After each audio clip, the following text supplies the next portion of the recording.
Hello, my name is Ngt Delarna and I'll be performing nasogastric tube feeding. For the purpose of this is to enteral nutrients by administering formula at a prescribed rate and interval to meet the patient's nutritional needs, and also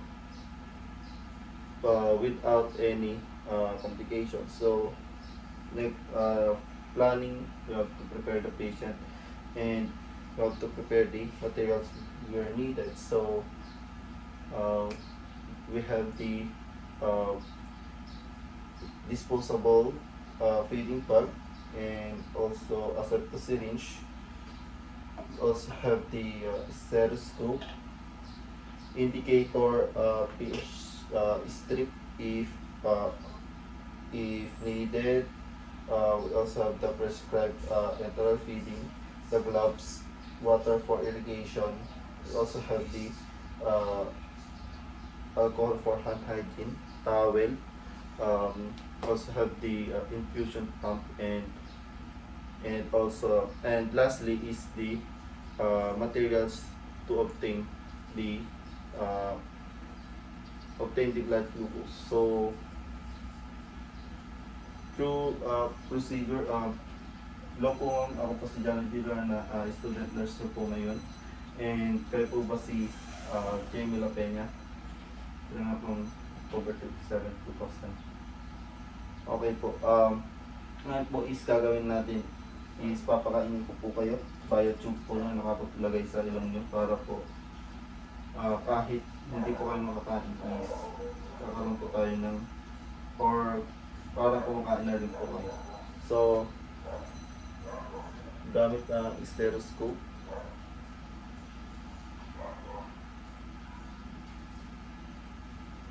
Pa-check po namin bowel sounds.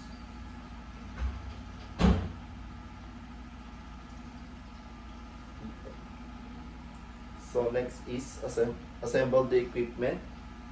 So na-assemble na po natin siya kanina. And also check po natin yung ating amount, concentration, type and frequency ng feeding po ni client on the client's chart or patient's chart. And also check po natin yung formula if expired na po. So next po is perform hand hygiene.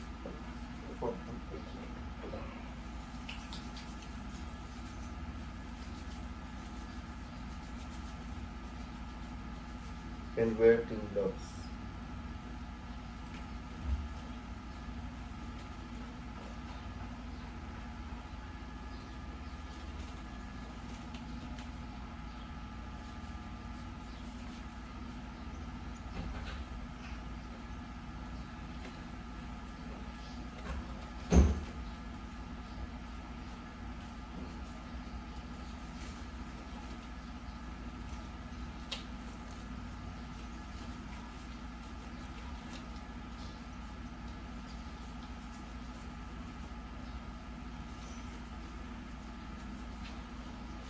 So next is position po natin si patient. Position the patient, patient's head of the bed in at least 30 degree or as near as possible po is or as near as normal eating position as possible. So mas lang po.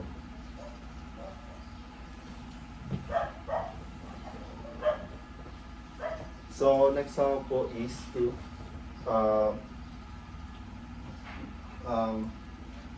unpin the tube into the patient's gown. Tanggalin natin yung cap.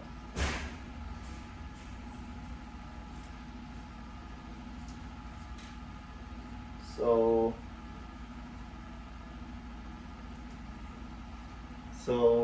using syringe, aspirate all the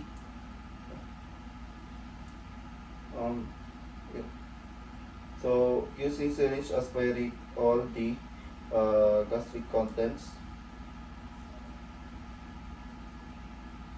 and return immediately and saving a small amount of gastric contents for the pH, for checking the pH, gastric pH. And after that is, so kung assuming na check na natin, flush natin siya ng water, at least 30 ml for irrigation.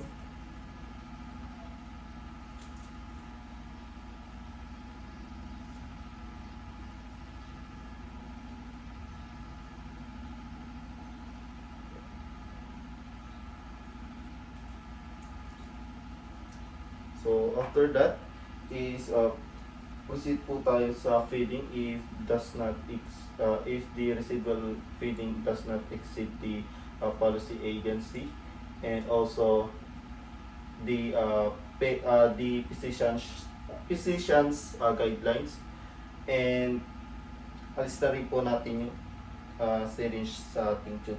So next naman po is, proceed po tayo sa feeding. So may dalawang klase ng feeding system. We have the open and the closed system, and also yung open system is, which is gumagamit po tayo ng formula na tinatransfer pa sa disposable bag or the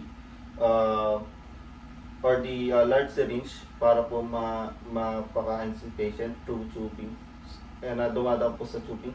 And sa ano lang po, sa closed system lang po is ready to hang, or the ready to hang system is i-spike na lang po yung ating tubing through the specific bottle po na may formula po. So yung open system po is nare-refill, yung closed system po is di na po nare-refill after no magamit. So next naman po is,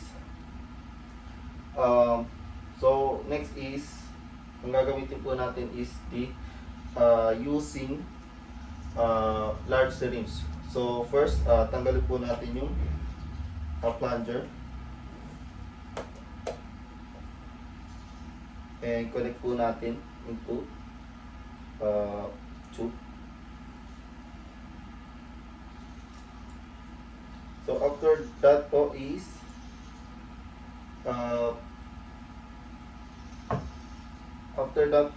pour pressured. So pour pre-measured amount of the formula. So kunwari po ito yung formula.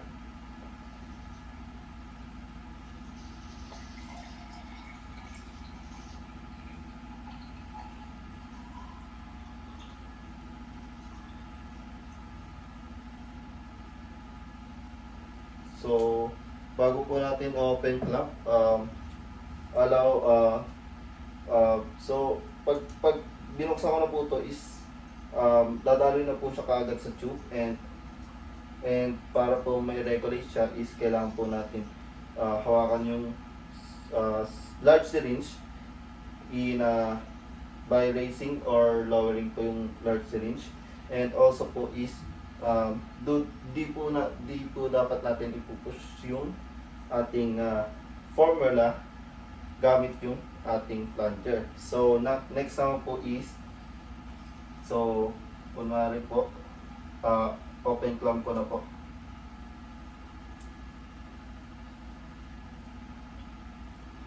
So kunwari po, unti na lang po siya. Usually po kasi mabagal po yung daloy nito. So kunwari po, unti na lang po siya. Lalagyan na po natin siya ng 60 ml water for irrigation po.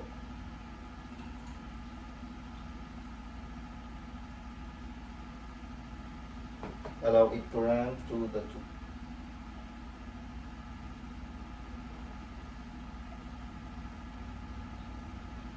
So after po nga is, if the syringe is already empty, so tataas po natin siya higher po, and then tanggalin na po natin yung syringe.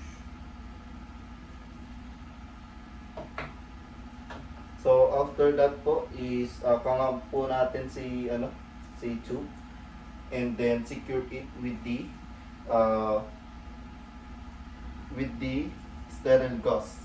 So kasama po so wala po tayong pang rubber band, kaya ang gagawin po natin na pantakip is yung cup. So and then secure po natin sa patient's gown.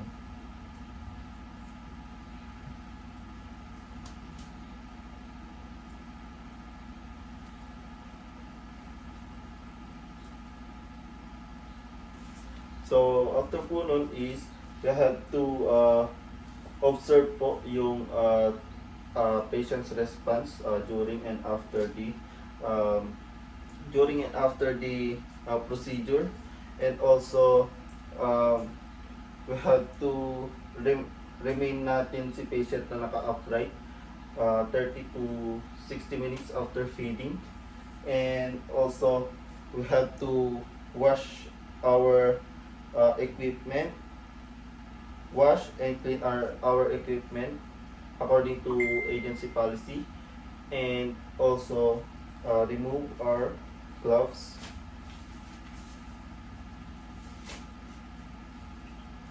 and perform hand hygiene.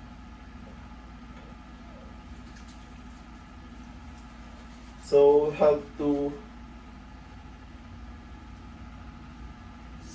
also we have to record the amount and type of the feeding, the residual amount, and also the replacement of the tube, and also the response of the patient, and obtain po natin yung blood glucose if needed or prescribed by physician. And after po nun is secure po natin yung patient's safety and comfort. So comfortably lang po ba kayo, ma'am? So after that is document all the findings for the evaluation. Make sure that we assess the procedure. Make sure na assess po natin ng maayos yung ating procedure, and na-assess po natin yung patient's response during procedure. Tsaka po also document po natin yung any variations, and lastly is report po natin yung significant deviation to normal to the position. Thank you po.